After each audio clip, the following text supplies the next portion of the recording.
भगवत चर्चा में एक बार फिर आप सबका स्वागत है। हम लोग भगवत गीता के 10वें अध्याय पे चर्चा कर रहे हैं और इस अध्याय का नाम है विभूति योग।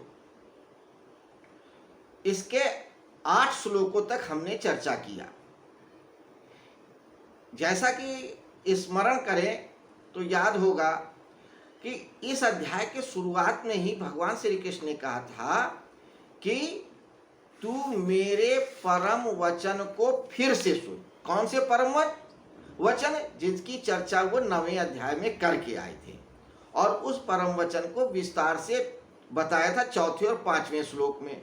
फिर आगे 6, 7वें श्लोक में भी बताया कि जो 20 भाव हैं मन के, वे सभी के सभी मैं हूं और मेरी ही मानसिक शक्ति से 25 जीवों का निर्माण हुआ है। उन 25 जीवों के बारे में भी जाना कि 7 ऋषि हैं, 7 सप्त ऋषि, 4 मानस पुत्र सनक सनातन सनंदन सनत कुमार, 7 4 11 और इसके अलावा 14 आपके मनु हैं, 25 मानस पुत्र हैं। ये उन्हीं का सृजन है। तो सब कुछ मन का ही सृजन है, चाहे वो जड़ हो, चाहे चेतन हो, चाहे अर्ध चेतन हो, चाहे भाव हो, चाहे विभाव हो, चाहे भूत हो, चाहे जीव हो। इसीलिए कृष्ण कहते हैं कि तू मेरा भजन कर, क्योंकि मैं ही सबका मूल कारण हूं। पिछले श्लोक में भी उन्होंने कहा। अब ये बता रहे हैं इस श्लोक में कि जो मुझको सब भूतों का, सब जीवों का मूल कारण जान लेता है और मेरे ही शरण में होता है, वो मुझको कैसे भजता है। यह 9वां श्लोक में आइए देखते हैं। श्लोक कहता है, मच्चिता मदगत प्राणा बोधयंता परस्परम कथयंत माम नित्यम तुष्यंति चा रमन्ति चा। मुझ में चित्त वाले, मुझ में प्राणों का अर्पण करने वाले आपस में मेरे गुण प्रभाव को जानते हुए और उसका कथन करते हुए नित्य निरंतर संतुष्ट रहते हैं और मुझ में ही प्रेम करते हैं। यह हिंदी में अर्थ हुआ। अब श्लोक को फिर से देखें। मच्चिता मदगत प्राणा। मच्चिता, चित्ता मतलब मत माने मुझ में चित्त, मुझ में चित्त को लगाने वाले।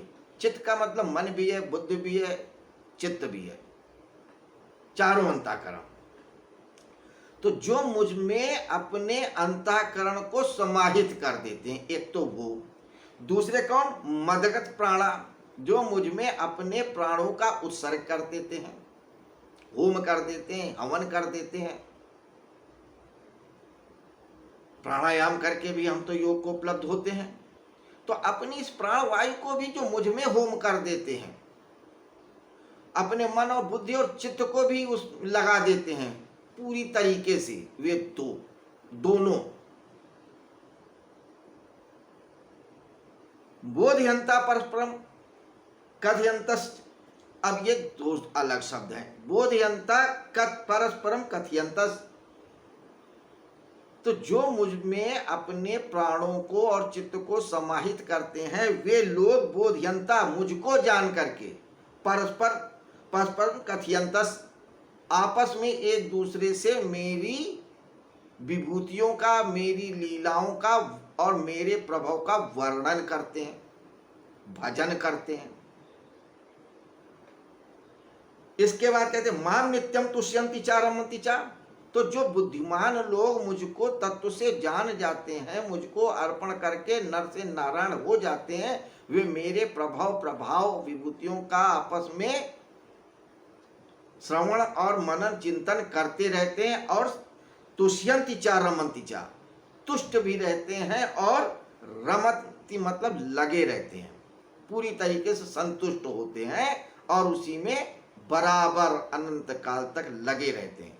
उन्हें कोई आकांक्षा नहीं होती, कोई द्वंद्व नहीं होता, कोई द्वेष नहीं होता, कोई दुख नहीं होता, कोई जन्म नहीं होता, कोई मरण नहीं होता। वे सिर्फ और सिर्फ मेरे भजन में लगे रहते हैं और एक दूसरे से भजन कहते सुनते रहते हैं।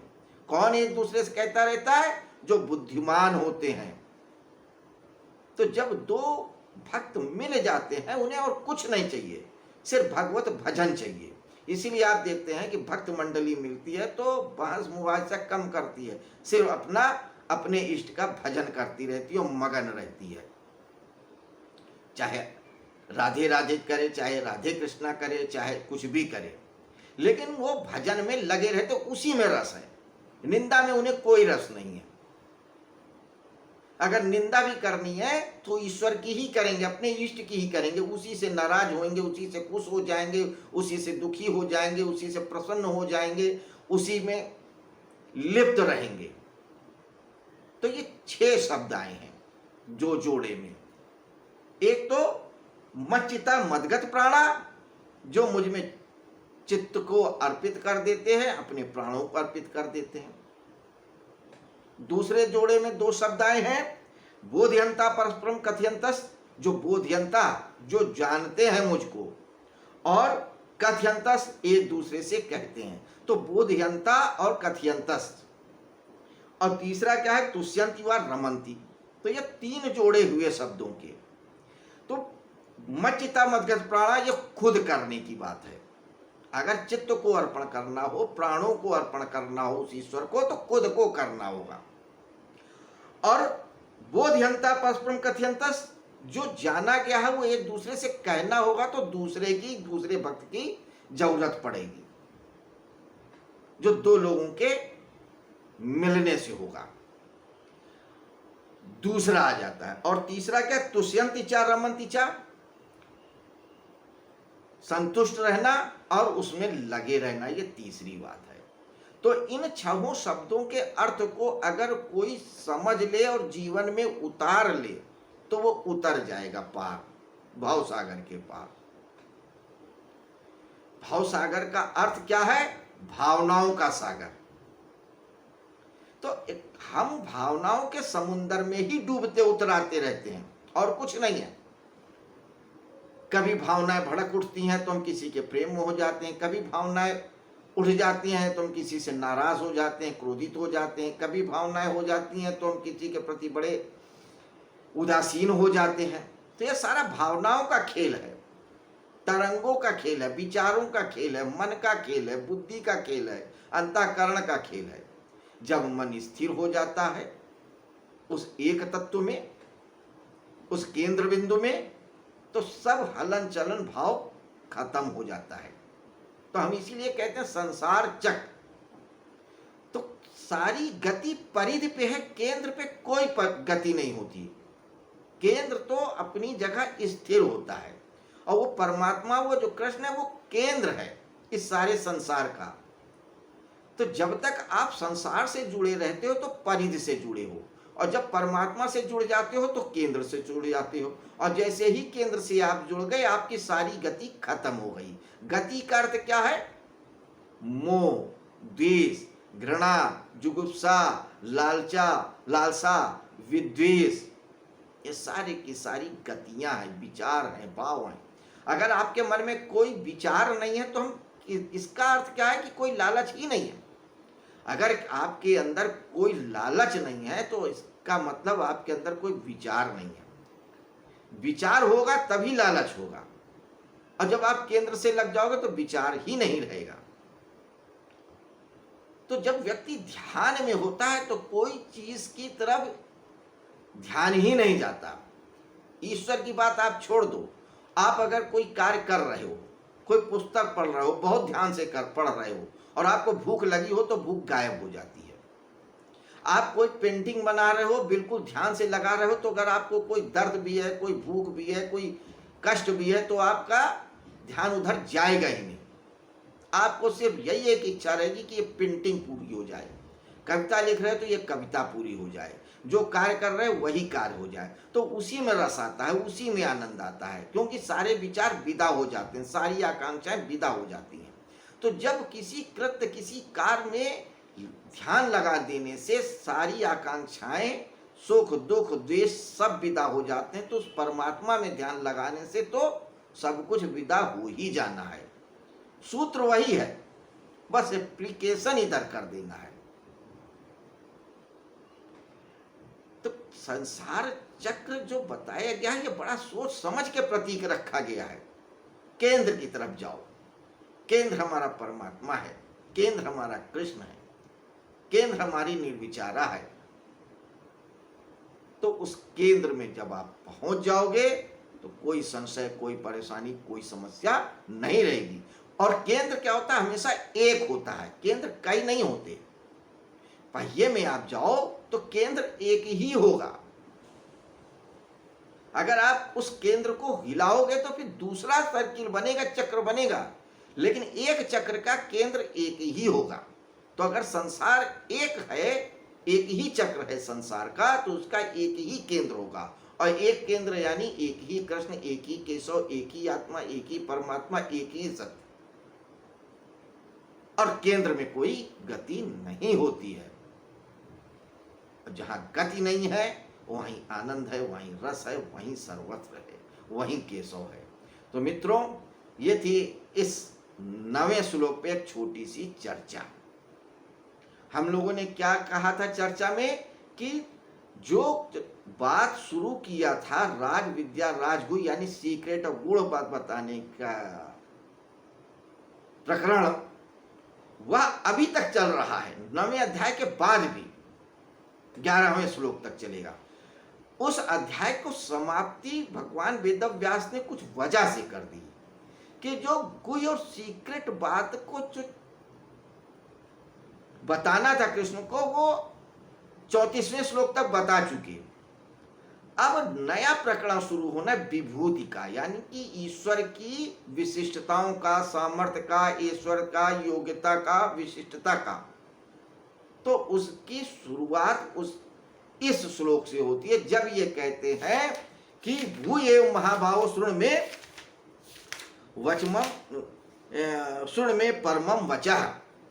तो जैसे ही कृष्ण कहते हैं भू एवं महाभावो शृणु में परमम वचः, कि तू मेरे परम वचन को फिर से सुन, यहीं से अध्याय को बदल दिया, विभूति योग कर दिया। क्योंकि अब यहां से जो प्रकरण शुरू हो रहा है वहां से भगवान श्री कृष्ण ने अपने सामर्थ्य विभूतियों को ही व्याख्यायित किया है। 11वें श्लोक तक वो विभूतियां, वो सामर्थ्य बताया है जिसको कि अर्जुन ने नहीं पूछा था, कृष्ण ने अपनी तरफ से बताया था पिछले प्रकरण को पूर्ण करने के लिए। लेकिन 11वें श्लोक के बाद भगवान श्री कृष्ण की अभ्यर्थना करते हैं, पूजा करते हैं, एक तरह से स्तुति करते हैं, गुणगान करते हैं अर्जुन। और 18वें श्लोक तक गुणगान करते हुए ये कहते हैं कि हे कृष्ण, तो अपनी और विभूतियों को बता, अपने और सामर्थ्य को बताओ। सुनते सुनते मैं अघा नहीं रहा हूं।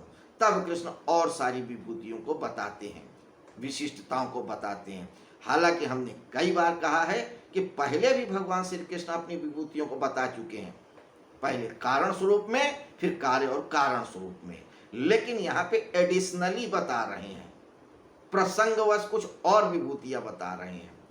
वैसे अगर देखा जाए तो भगवान श्री कृष्ण की सारी विभूतियां ही हैं, विशिष्टताएं ही हैं, सामर्थ्य है, ईश्वर है। मैं बोल रहा हूं, आप सुन रहे हैं, ये भी उनकी ही विभूति है, उनका ही प्रभाव है, उनका ही ऐश्वर्य है, उनका ही प्रसाद है। तो कुछ भी करना, कुछ भी सोचना, कुछ भी अनुभव करना, वो सब उसी का है, कुछ भी नहीं है। परा भी वही है, अपरा भी वही है, बाहर भी वही है, अंदर भी वही है, पूर्ण भी वही है, अपूर्ण भी वही है, सुनने वाला भी वही है, सुनाने वाला भी वही बातें हैं। लेकिन प्रसंग बदल रहा है, इसलिए वह अध्याय बदल रहा है, वरना ईश्वर के अलावा है क्या। पुराणों में यही तो कथा है कि जब ब्रह्मा जी के कहने पर सनक सनातन सनंदन कुमार जो जन्मजात ब्रह्म ऋषि थे, उन्होंने सृष्टि को बनाए रखने के, चलाए रखने और संहार करने का प्रस्ताव नकार दिया था। और उसके बाद फिर वो कर क्या रहे हैं, सिर्फ उस परम सत्य की स्तुति करते हैं। कभी एक कथा सुनाता है, 3 सुनते हैं, फिर दूसरा सुनाता है, फिर बाकी 3 सुनते हैं, ऐसा ही चलता आ रहा है। तो उस परम ईश्वर के गुणों की तो कभी समाप्ति हो ही नहीं सकती, कितना भी करो, कितना भी कहो, कितना भी सुनो। भक्ति ही ऐसी चीज है, भाव ही ऐसी चीज है। तो भाव में डूबो, भाव में डूबो, क्योंकि सारे भाव और विभाव वही है कृष्ण। तो खैर मित्रों, अब यहीं पे फिर विश्राम लेते हैं, कल फिर मिलते हैं 10वें श्लोक पे चर्चा करने के लिए 10वें अध्याय के। तब तक के लिए नमस्कार, शुभ रात्रि।